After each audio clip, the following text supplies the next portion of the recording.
الرحیم وَيَسْأَلُونَكَ عَنِ الْمَحِيضِ قُلْ هُوَ أَذًى فَاعْتَزِلُوا النِّسَاءَ فِي الْمَحِيضِ وَلَا تَقْرَبُوهُنَّ حَتَّى يَطْهُرْنَ فَإِذَا تَطَهَّرْنَ فَأْتُوهُنَّ مِنْ حَيْثُ أَمَرَكُمُ اللَّهُ إِنَّ اللَّهَ يُحِبُّ التَّوَّابِينَ وَيُحِبُّ الْمُتَطَهِّرِينَ نساؤکم حرث لکم فأتوا حرثکم انا شئتم وقدموا لانفسکم واتقوا اللہ واعلموا انکم ملاقوہ وبشر المؤمنین صدق اللہ العظیم وصدق رسولہ النبی الکریم ونحن علی ذلک لمن الشاہدین والشاکرین والحمد للہ رب العالمین۔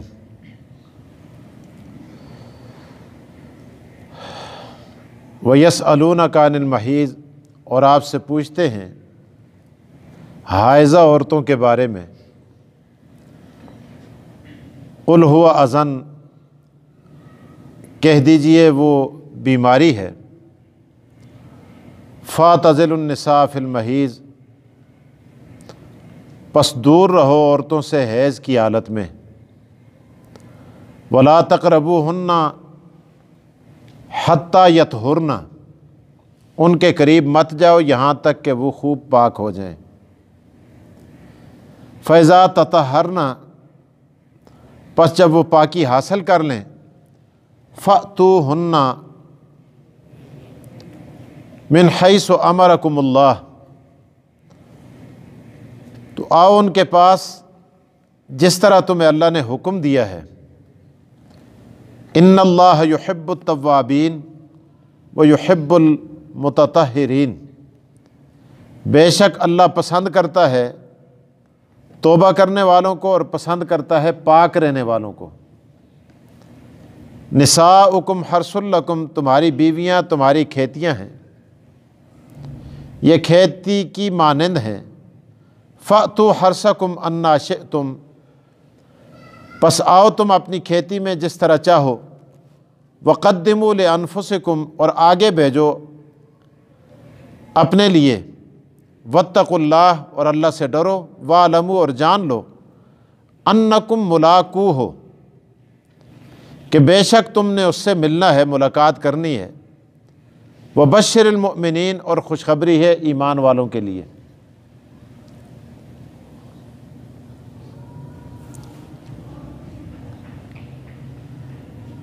صحابہ کرام رضوان اللہ تعالی علیہم اجمعین نے حضور اقدس صلی اللہ علیہ وسلم سے حائضہ عورتوں کے بارے میں پوچھا کہ ان کے بارے میں کیا حکم ہے، کیونکہ مذاہب کے اندر پہلے سے حائضہ عورتوں کے بارے میں مختلف حالات اور احوال چلے آ رہے تھے۔ یہودی اور مجوسی، ان کا نظریہ یہ تھا کہ حائضہ عورت کے ساتھ ہاتھ لگانا یا اس کے ہاتھ کی پکی ہوئی چیز کھانا یا اس کو گھر کے اندر رکھنا، یہ سب ناجائز ہے۔ کن کے ہاں؟ یہود کے ہاں اور مجوسیوں کے ہاں۔ یہ ذرا ذہن میں رکھیں۔ یہودیوں کے ہاں اور مجوسیوں کے ہاں یہ تھا کہ وہ حائضہ عورت کو گھر کے اندر رکھنا بھی گوارا نہیں کرتے تھے، ان ایام کے اندر ان کو گھروں سے نکال دیتے تھے، یہودی بھی مجوسی بھی۔ ان کے ہاتھ کی پکی ہوئی چیز نہیں کھاتے تھے، اور جو کپڑا، جو چادر ان کے جسم پر ہوتی تھی، ان کے ہاں تصور یہ تھا کہ اس چادر کے ساتھ، ان کے کپڑے کے ساتھ ہاتھ لگانے سے بھی آدمی ناپاک ہو جاتا ہے۔ عیسائیوں کے ہاں یہ تھا۔ اب یہود کا اور مجوسیوں کا ذہن میں آ گیا، عیسائیوں کے ہاں یہ تھا وہ کہتے تھے حیض کی حالت میں کچھ بھی نہیں ہوتا، جس طرح عام حالات میں عورت کے ساتھ آپ مجامعت کر سکتے ہیں، حالت حیض میں بھی کوئی حرج نہیں ہے۔ اب یہ دو چیزیں آ گئی نا، تو اس لیے صحابہ کرام کو نبی علیہ الصلوۃ والسلام سے پوچھنے کی ضرورت پڑی۔ اب اگر کوئی آپ سے پوچھا جی کیوں پوچھا؟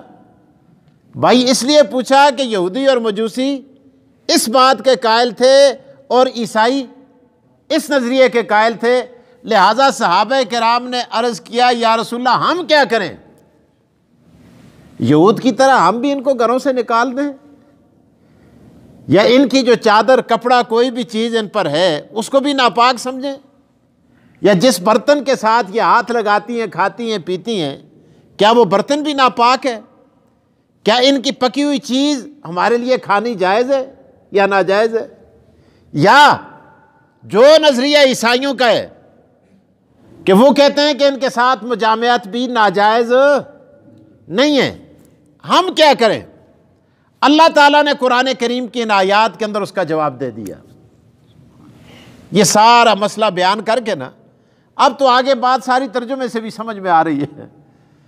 اب یہ تھی بات جو اصل ذہن میں رکھنے کی۔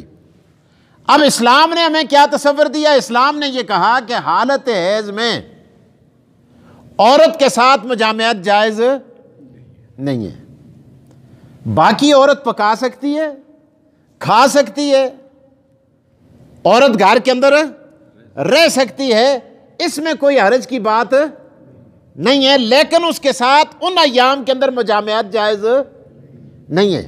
نماز نہیں پڑھ سکتی، روزہ نہیں رکھ سکتی۔ فرق یہ ہے کہ نماز کی قضا نہیں ہے اور روزے کی قضا کرے گی۔ ہماری فقہ کی حدیث کی ساری کتابیں بھری پڑی ہیں، مسائل عورتوں کے ہیں، لیکن ہمارے ہاں یہ اتنا مشکل مسائل ہوتے ہیں، یہ حیض کے، نفاس کے، استحاضہ کے، پھر وہاں پر وہ بلڈ کی قسمیں، پھر اس کے اندر ائمہ کے اختلافات، پھر اس کی ترجیح، پھر ائمہ کے دلائل، ایک بہت بڑا مسائلستان وہاں کھلا ہوا ہوتا ہے۔ بہرحال میں اس چیز کے اندر نہیں جانا چاہتا، مقصود یہ ہے کہ یہاں آیات کی تشریح سمجھ میں آ جائے کہ بھائی یہ آیات کے اندر اللہ تعالیٰ بتانا کیا جا رہے ہیں۔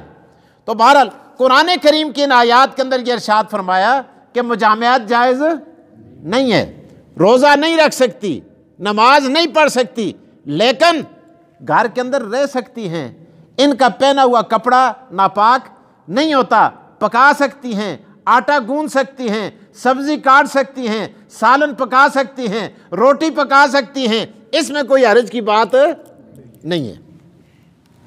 تو بہرحال قرآن کریم کے ان آیات کے اندر یہ ارشاد فرمایا وَيَسْأَلُونَكَ عَنِ الْمَحِيضِ، آپ سے پوچھتے ہیں حائضہ عورتوں کے بارے میں کہ یا رسول اللہ ہمیں بتائیں ہم کیا کریں۔ اللہ تعالیٰ نے قرآن اتارا، اللہ تعالیٰ نے ارشاد فرمایا قُلْ هُوَ أَذًا، وہ ایک بیماری ہے۔ اب یہاں علماء نے لکھا ہے، فقہاء نے، اللہ فقہاء کی قبروں پہ کروڑوں رحمتیں نازل فرمائے۔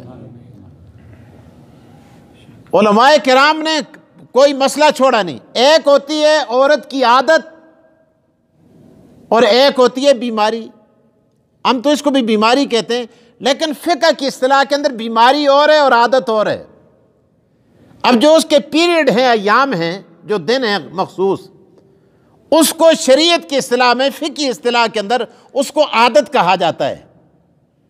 اور اگر اس کے علاوہ عورت بیمار ہوتی ہے، مثلا بلیڈنگ ہوتی ہے یا کوئی مسئلہ ہوتا ہے عادت کے علاوہ، ان ایام کے علاوہ، عادت کے علاوہ، تو اس میں عورت نے روزہ بھی رکھنا ہے، نماز بھی پڑھنی ہے، اور باقی بھی کسی چیز کی کوئی ممانعت نہیں ہے۔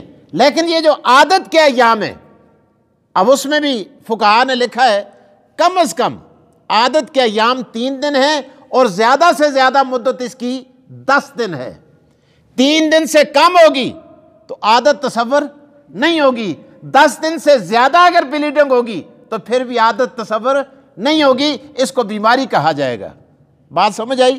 تو بہرحال فرمایا یسألونک عن المحیض، آپ سے پوچھتے ہیں حائضہ عورتوں کے بارے میں، قل هو اذن، کہہ دیجئے وہ ایک بیماری ہے، فاعتزلوا النساء فی المحیض، دور رہو عورتوں سے۔ اب دور رہو، اب یہاں بریکٹ کے اندر قاضی شمس الدین صاحب اللہ تعالیٰ ان کی قبر پہ کروڑوں رحمتیں نازل فرمائے، عجیب انسان گزرے ہیں، والد صاحب کے بھی استاذ تھے، حضرت شاہ صاحب جو بوڑی والے ان کے بھی استاد، بہت بہت بڑے عالم تھے، اپنے دور کے ابو حنیفہ لوگ ان کو کہتے تھے۔ انہوں نے تفسیر بریکٹ کے اندر لکھا ہے فاعتزلوا النساء فی المحیض، یعنی عورتوں کے ساتھ دور رہنے کا مطلب یہ ہے کہ مجامعات نہیں کرنی۔ اس سے مراد کے دور رہنے سے مراد کے مجامعات کے لیے آپ ان کے قریب نہیں جا سکتے۔ فاعتزلوا النساء فی المحیض ولا تقربوہن حتی یطہرن، ان کے قریب نہ جاؤ مجامعات کے لیے یہاں تک کہ وہ پاک ہو جائیں۔ فاذا تطہرن، جب وہ غسل کر لیں خوب پاک ہو جائیں، فاتوہن من حیث امرکم اللہ، پھر ان کے پاس جا سکتے ہو جس طرح اللہ نے تمہیں حکم دیا ہے۔ ان اللہ یحب التوابین، بے شک اللہ پسند کرتا ہے توبہ کرنے والوں کو، ویحب المتطہرین، اور پسند کرتا ہے پاک رہنے والوں کو۔ اللہ تبارک و تعالی مجھے اور آپ کو عمل کی توفیق دے۔ وآخر الدعوانا الحمدللہ رب العالمین۔